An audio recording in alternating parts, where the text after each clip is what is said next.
জঙ্গলে টোনা ও টুনি বাস করত। টুনি ডিম পেড়ে কেবল একটা ডিমে বসেছে। হঠাৎ তখন, এই যে টুনি, শোনো, আমি তোমার জন্য খাবার আনতে যাচ্ছি। আমার ময়নার জন্য কোনো ত্রুটি না হয়, তুমি যেন এই তাওয়া থেকে না ওঠো। আমি তোমার জন্য খাবার নিয়ে আসছি।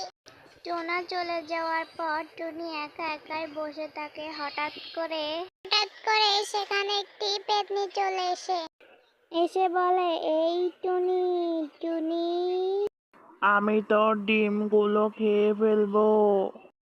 আমি তোকে মেরে ফেলবো। আমি তোকে মেরে ফেলবো। বলেই টুনির গলায় ছুরিয়ে বসিয়ে দেয় পেতনিটা। তখন টুনিও সেখানে মারা যায়। টোনা তখন টুনিকে মৃত অবস্থায় দেখে খুবই ভেঙে পড়ে এবং কান্না করতে থাকে। হঠাৎ করে সেখানে আবার পেতনি চলে আসে। এসে বলে, হা হা হা, টুনিকে মেরেছি, এবার তোকেও আমি মেরে ফেলবো।